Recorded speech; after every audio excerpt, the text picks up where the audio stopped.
Superhero movies are such good business nowadays that every film studio in Hollywood is rushing to put one out so that they too can ride the billion-dollar franchise train of congratulatory sex and cocaine straight through the gates of Valhalla. Still, despite being the biggest moneymakers in the history of cinema, Hollywood is still terrified that certain specific details about a handful of comic book characters are just too ridiculous to include in a big-budget mainstream film. What details? I'm glad you asked!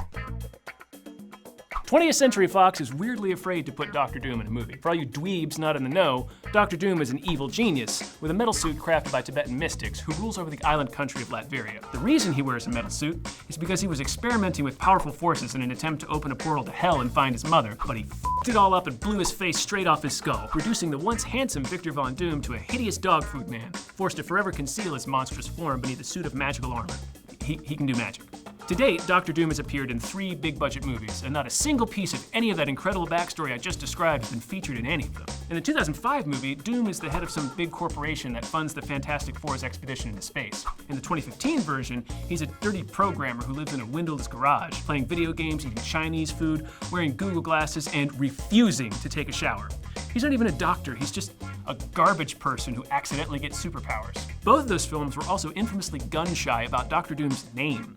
They tried to change his name to Victor Van Dam in the 2005 version, but they changed it back to Victor Von Doom after all the Fantastic Four fans nobody knew existed got mad about it. They did the same thing for the 2015 version, and the same thing happened. Fans got angry that the movie was going to call him Victor Domashev instead of just Victor Von Doom, so they changed it back. Again, why are we nervous about calling a villain Victor Von Doom? Von Doom is a real name. Plus, this is a comic book movie. Since when do we care about the characters having absurd names? Nobody batted an eye at Oswald Cobblepot or Otto Octavius. We're fine with Magneto. This man can't have a German surname because it's too on the nose? That's what makes his name so great. Dr. Doom isn't even an alias or a supervillain alter ego. That's just his name. He's a doctor, and his name is Doom. Also, we don't want to give him a suit of armor. In all 3 Fantastic Four movies, Dr. Doom's armor is just his skin, fused and altered by cosmic energy. His background in mysticism and the stuff with the Tibetan monks is never mentioned. Why don't we want to give him a magic suit? Is that where we draw the line?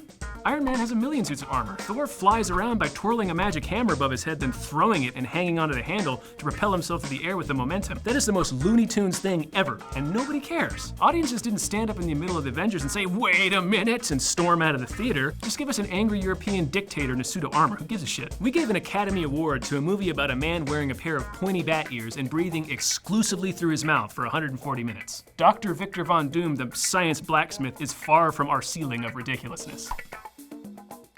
For some reason, Hollywood refuses to let Spider-Man get out of school. He was in high school for the first Sam Raimi film, then college in the second one, and then they rebooted the series and put him back in high school. Now they're rebooting the series again to the delight of children the world over, and once again, he'll be back in high school. We've had 6 Spider-Man movies in 15 years, and he's been in high school for half of them. There are millions of pages of Spider-Man stories to draw inspiration from, either in the form of a direct adaptation or something that borrows a few bits and pieces to make a whole new story. And if for whatever reason, Sony is obsessed with the first 28 issues of Spider-Man's history. He graduated from college in the fucking 70s in an issue that was labeled the most demanded story of them all because readers were tired of seeing him mope around in school all the goddamn time. Spider-Man hasn't been in school since Jimmy Carter was president. That would be like if every single episode of Game of Thrones all took place before Ned Stark left Winterfell. Just let him be an adult for Lee's sake. Spider-Man was in high school for exactly 3 years of his 50-year comic history. Let him do something else.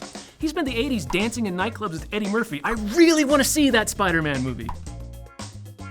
We've been getting Superman movies on and off for the past 40 years, and if one thing has remained constant between all of them, it's that they're all entirely too long. The other thing they all have in common is that Superman is always punching one of 2 dudes, Lex Luthor or General Zod. Sometimes both. And there was also that one time he fought an evil version of himself created by Richard Pryor, but the point is, Hollywood is super nervous about digging any deeper into Superman's rogues gallery. It's like they're worried we won't know it's a Superman movie unless he's fighting one of the 2 villains from the Richard Donner movies. Brainiac almost made it into a Superman film 2 different times. He was originally going to be in Superman Lives, the Kevin Smith draft that was to feature both Nicolas Cage and a giant spider. But that didn't happen because it seems like the universe is content only to spare us from the tragedies we really want to see. Doomsday was also going to be in that movie, and Lex Luthor, and a giant disc that blocked out the sun, and holy shit, you guys.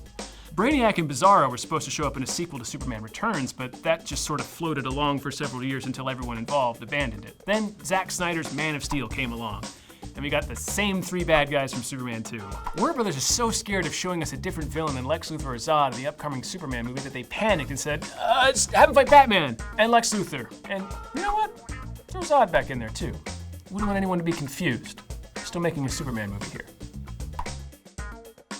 Batman is one of those characters who doesn't need an origin story anymore. He barely needed one back when Tim Burton's film came out in 1989. The movie starts and he's already Batman, leering at criminals from atop one of the many castles that inexplicably dot Gotham City's skyline. Did you know Gotham City's supposed to be in New Jersey? There's not a single 100-story cathedral anywhere in America, and they would have us believe that this torture museum exists within driving distance of Atlantic City. Anyway, the 1989 movie didn't get around to showing us the tragic deaths of Thomas and Martha Wayne until 2/3 of the way through. And even then, the only reason it did was to include a flashback of a young Joker to galvanize Batman into hunting him down and murdering him. Batman Returns came and went with nary a mention of the Caped Crusader's dead parents. But then Batman Forever came out. And in addition to showing us way more of Jim Carrey's bulging crotch fist than any of us ever needed to see, it decided to go through the death of Bruce Wayne's parents all over again. Because I guess they were worried we forgot? Were they concerned that people were gonna see Batman zoom on screen and be just helplessly confused? It's not just briefly mentioned either, it's a huge plot point, easily as much as it was in the first film. That really feels like some producer sent a memo halfway through the production saying, people aren't gonna understand why this Bat character's running around in Halloween boots. We gotta tell them about the parents. Batman Begins showed us Bruce Wayne's entire goddamn life, so of course we had to watch his parents get blown away in Crime Alley once again. And in the upcoming Batman v Superman Dawn of Justice, they've cast Jeffrey Dean Morgan to play Thomas Wayne.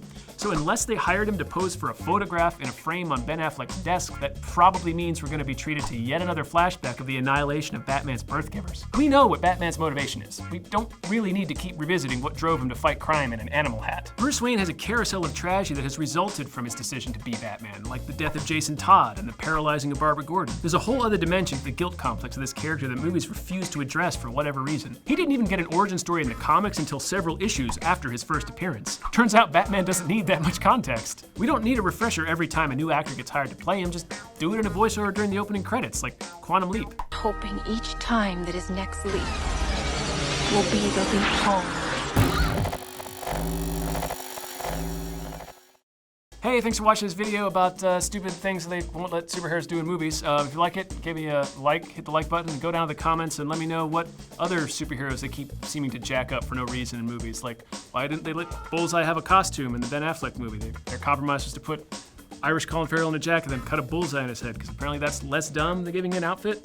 Also, if you want to talk more about Doctor Doom, I've got so much to say about Doctor Doom. They really made me cut this video down. It was like super long, but you can like check out the full uncut version of this on my blog. I've got a whole lot of thoughts, like how his cloak is going to be influenced by the upcoming election and maybe the primaries, and just check it out. I really have a lot to say on that topic.